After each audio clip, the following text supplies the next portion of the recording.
here. So I'm gonna do some stuff, some new stuff, some old stuff. Going with some, okay, everyone, let's really think about it. The fact that no one has signed up. That's the most important thing that needs to be fixed right now. So periodically, what? Who is L? Who is L? You know what that reminds me of? Who is A from the hit show, Pretty Little Liars. More on that in a second. Now, I'll keep you a little bit. I have a few jokes for you. Actually, a few musings about my life. Do you ever think about how some things about your personality is just like set? Like a lot of yourself like changes a little bit as you grow and age and learn. But some of you is like stuck in this zone you'll always be in. Case in point, who else remembers back in like the 90s when you would start up a computer game or any game that had an electronic component and it would say pick your difficulty level, easy, intermediate, or hard? I was like, this is a trick question. Easy, we're gonna choose easy. And I would choose easy all the time. And I got so much backlash from doing that, both as a child and then also as I grew up and began to talk to people about how I would do that. And then as I started writing this joke, I would go up to people and I'd say, yeah, when you play games, you chose easy, right? Like why, I don't even know what intermediate is, but why would you embark on anything that says hard? That doesn't even make sense. And they would say, come on, Stacy, challenge yourself. Don't you want to challenge yourself? And it's like, you know what? I have challenged myself through the game of life. Life is a challenge. I face hard things every day almost. Like, you know when you go to Safeway off of Georgia Avenue because you need to pick up some croissants for an office function. And then the Safeway people take your credit card and they damage the chip on it. So then when you're in Best Buy actually trying to buy something you need for your life, like a computer, your card is declined, and the next thing you know, Capital One fraud department's on the line being like, can you verify your address? What's your social security number? And how do you feel about, I don't care, that's really hard. You know, right? What's wrong with just having some enjoyment? That's what I don't understand. It's like we've forgotten what enjoyment is, and that's what's wrong with a lot of people. Back in the 90s when I grew up and also now. There's just a lot of pressure. There's a lot of pressure. You know what else there's a lot of pressure to do? Everyone puts a lot of emphasis now on networking. Everyone's always like, get better at networking. Let's go to this networking event. Networking, isn't it great? I'm like, I don't think so, but I'm not one to say boo unless I've tried it multiple times and still hate it. I was at a networking function. What was that? It was 2 weeks ago. I think it was 2 weeks. It was last week. It was almost 2 weeks ago, everyone. The time frame's irrelevant. What I'm saying, though, is the fact that I did it and I networked with a sandwich because all I did was eat a sandwich in a corner, alone. And guess what happened? The sandwich is gone. I ate it. There's no more sandwich. So I essentially networked with no one. But the networking event was out of town. It was for a conference that I was in. So, you know, as you do when you go out of town, you have to go back to the place you've come from. So I was on an airplane ready to fly back here, and I actually saw a woman from this event who gave a presentation at the event. And it was when you're on a plane and everyone's filing onto the plane and you're in your seat and everyone's walking down the aisle. Well, at that moment I was like, this is my chance, I'm finally gonna network. It's like planes are great for networking because you physically can't leave, you're not allowed to go out of them.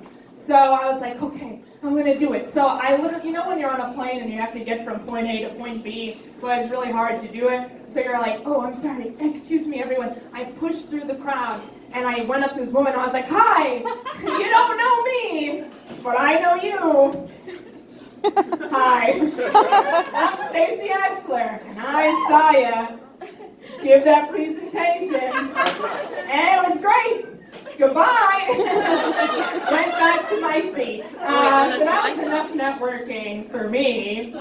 As a child, as an adult, all throughout my life, you know, when I was very young, everyone was always like, you know, work really hard, learn a lot in school. Well, that's almost impossible if you came from the school I did, because my elementary school was filled with crackpots. I don't know, I spent the entirety of 4th grade hiding in a bathroom during math class, so how did I pass? I don't know. To this day, I don't know. I was so quiet at that point in my life. I don't think they noticed I wasn't in math class. Anyway, that's neither here nor there, but the point that I'm trying to make is the fact that school, it's neither here nor there. It is what it is. Education's very important. I don't want anyone to leave and be like, Stacey Axler said something bad about education. This is what I'm saying. This is the point. It's all coming back to this point that I am about to make, which is this is what it is, everyone. Career day in school. This is where it's all going to.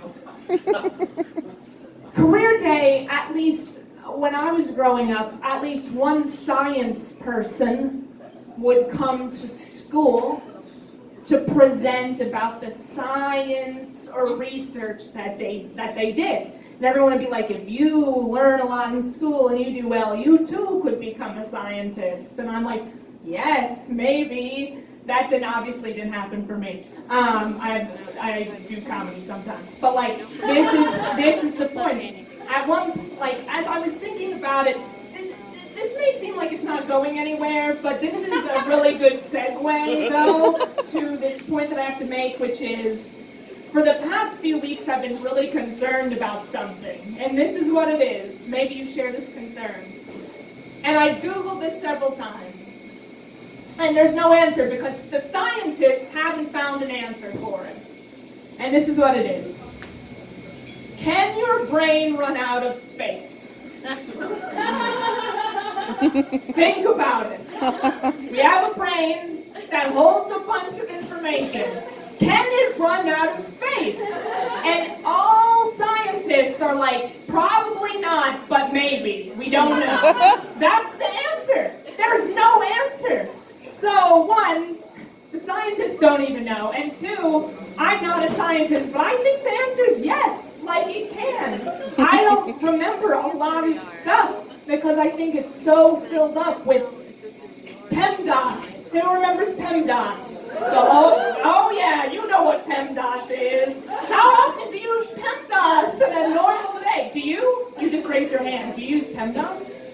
Oh no, that you were raising your hand about another thing. All right, that's fine. You do use PEMDAS. What do you do? The programmer uses PEMDAS. I understand. That's important. Thank you for doing that. Does anyone else? Okay, everyone, you know what? This is the point. The point is this. Because you know about PEMDAS, your brain is filled up, and that space can't be filled up with other little tidbits of knowledge. Like when your really good friend from college tells you the name of the man she's dating, and then you go to meet them for a happy hour, and the whole time you're sitting across from this fella, and you don't know his name. You know that space in your brain that name would be is where PEMDAS is. So thanks, PEMDAS and science. Anyway, education is great. I do believe in it. Please don't think I'm right now because I'm not.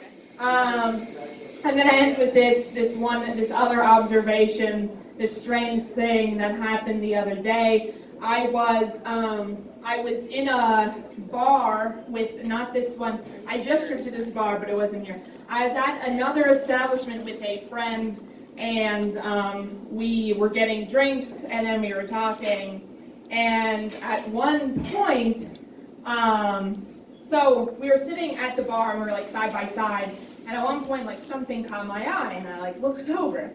And then I said, and I never say stuff like this, so my friend was really shocked. I said, I like that. And then she looked at me shocked, and then she looked at what I was staring at, and then she looked back at me, and she said, are you staring at that man's sandwich? I was staring at his sandwich. I love sandwiches. I don't know what else to say. I don't need it that much, but I would love a delicious sandwich. The most important thing that I have to say, besides that, is that I'm going to fill out people's names right now. Stanley, you're up. No, there's only one Stanley, and I'm pointing to him. You're going on the list. Stanley. Elizabeth, it's her birthday, and she's putting on someone. This list. Oh my God, it's happening. Oh, 2 people. Oh my gosh. Cool, all right. You know what else I want to say at this moment? This is technically the end, but it's also the beginning. It's someone else's birthday here today, so I would like everyone to give a thunderous round of applause to Hunter.